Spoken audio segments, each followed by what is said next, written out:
ধন্যবাদ সকলকে। সপ্তম শ্রেণীর ষান্মাসিক সামষ্টিক মূল্যায়ন 2024 15 জুলাই অনুষ্ঠিত হবে গণিত পরীক্ষা। গণিতের উপর ভিত্তি করে আমরা একটি দলগত কাজ, একটি একক কাজ ও একটি অ্যাসাইনমেন্ট প্রস্তুত করেছি। বিগত যে প্রশ্নগুলো হয়েছে সেই প্রশ্নের উপর ভিত্তি করে তোমরা এটি প্র্যাকটিস করবে।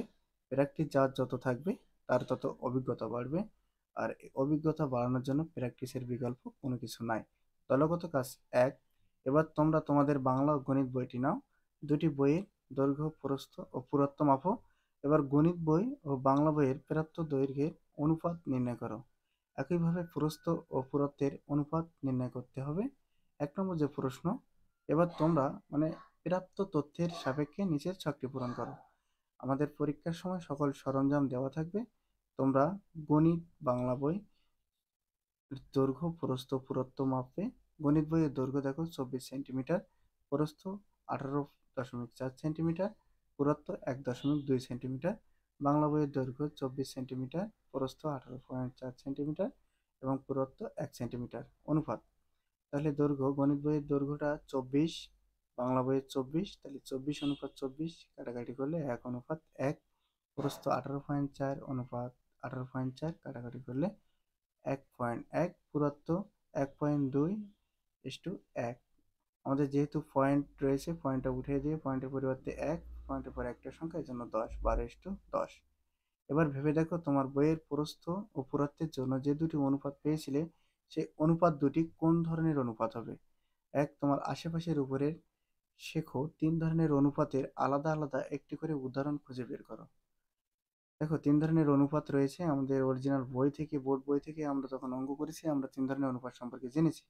সমাধান, আমার গণিত বই ও বাংলা বইয়ের প্রস্থ ও পুরুত্ব পেয়েছিলাম মেপে 18.4 অনুপাত 18.4। এখানে একটি মিস্টেক আছে, তাহলে 1:1।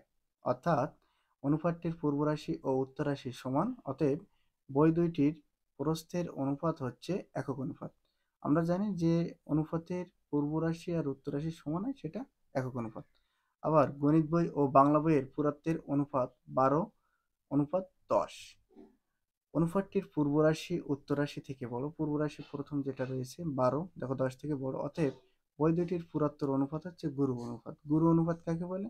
যে রাশির পূর্ব অনুপাত বড় থাকে। আমার চারপাশের উপরে শেখা 3 ধরনের অনুপাত আলাদা উদাহরণ সহ লেখা হলো। লঘু অনুপাত, মোবাইলের প্রস্থ ও দৈর্ঘ্যের আনুমানিক একটা অনুপাত আমরা লিখছি বা মেপে লিখছি।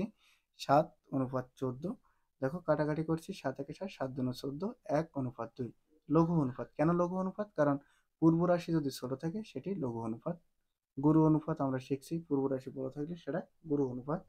একক অনুপাত, যে অনুপাতের পূর্ব রাশি এবং উত্তর রাশি সমান সেটি একক অনুপাত। একক কাজ 2। একটি ব্যাকটেরিয়া প্রতি সেকেন্ডে 2 বার বিভাজিত হয়, অর্থাৎ প্রতি সেকেন্ডে একটি ব্যাকটেরিয়া হতে 2টি ব্যাকটেরিয়ার জন্ম নেয়। এরূপ একটি ব্যাকটেরিয়া পরীক্ষার জন্য একটি সিলযুক্ত পাত্রে রেখে দেওয়া হলো। পাত্রের পরিবেশ ব্যাকটেরিয়া বিভাজনের জন্য অনুকূল ছিল। 1 নম্বর প্রশ্ন, প্রথম 2 সেকেন্ডে ব্যাকটেরিয়ার বিভাজন চিত্রের সাহায্যে দেখাও। 2 নম্বর প্রশ্ন, ব্যাকটেরিয়ার বিভাজনকে সূচকের সাহায্যে ব্যাখ্যা করতে হলে এর ভিত্তি করতে হবে। 3 নম্বর প্রশ্ন, 10 সেকেন্ড পর পাত্রের ব্যাকটেরিয়ার সংখ্যা কত হবে তা সূচকের সাহায্যে নির্ণয় করো। 4 নম্বর যে প্রশ্নটা ছিল, 20 সেকেন্ড পর পাত্রের ব্যাকটেরিয়ার সংখ্যা 15 সেকেন্ড পর পাত্রের ব্যাকটেরিয়ার সংখ্যা কত গুণ হবে তা নির্ণয় করতে হবে।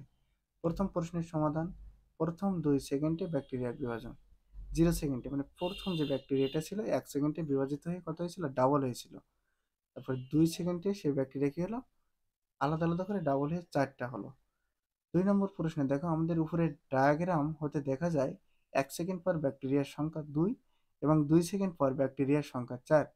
দ্বিবিভাজন প্রক্রিয়া সংখ্যা বৃদ্ধি পাওয়ার কারণে প্রতি 1 সেকেন্ডে পর পূর্বের জন্মানো ব্যাকটেরিয়ার কোনো অস্তিত্ব থাকবে না। এখন যেহেতু দেখো আমাদের ব্যাকটেরিয়া কিন্তু 1 সেকেন্ডে 2টা বাড়ছিল, সময়টা কিন্তু পাওয়ার হয়ে গেছে। দেখো এবার দেখো 2 সেকেন্ডে ব্যাকটেরিয়া কত? 4। এজন্য সুতরাং ব্যাকটেরিয়ার বিভাজনকে সূচকের সাহায্যে নিম্নে লেখা যায়। আমাদের ভিত্তি কিন্তু 2 করে থাকছে। হ্যাঁ, এবার আমাদের সময়টা 2 এর ভিত্তি সূচক হিসেবে কাজ করবে, এজন্য 2 এর সূচক সময়। 3 দেখো, সময়কে টি দ্বারা প্রকাশ করলে টি সেকেন্ড পর ব্যাকটেরিয়ার সংখ্যা হবে 2 এর পাওয়ার টি। 10 সেকেন্ড পর ব্যাকটেরিয়ার সংখ্যা হবে 2 এর পাওয়ার 10, 1024টি।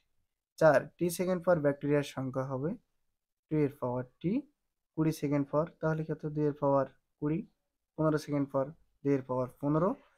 20 সেকেন্ড পর ব্যাকটেরিয়ার সংখ্যা হবে কমা 15 সেকেন্ড পর ব্যাকটেরিয়ার সংখ্যা, তাহলে কি এটা ভাগ হয়ে যাবে, 2 এর পাওয়ার 20, 2 এর পাওয়ার 15 গুণ। তো আমরা সূচকের নিয়ম জানি যে ভাগ আকারে থাকলে পাওয়ার বিয়োগ হয়ে যায়, ভিত্তি একই আছে, এজন্য আমরা 20 থেকে 15 বিয়োগ করছি, 2 এর পাওয়ার 5, মানে কি 2 5 বার গুণ। 2 কে 5 বার গুণ করলে কত হচ্ছে, 32 গুণ। 20 সেকেন্ড পর পাত্রে ব্যাকটেরিয়ার সংখ্যা 15 সেকেন্ডে 32 গুণ হবে। অ্যাসাইনমেন্ট 1, আবিদ ও মুনতাসির দুইজনে আলাদা দুইটি কাগজ ভাঁজ করে খেলছিল।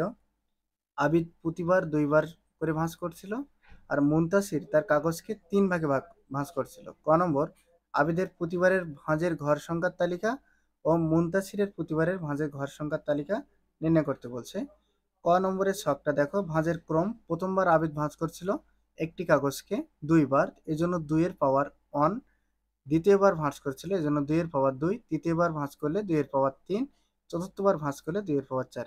এভাবে মুনতাসিরের কাগজ ভাঁজের ছকটা হবে। মুনতাসিরের ক্ষেত্রে হবে ভিত্তি 3।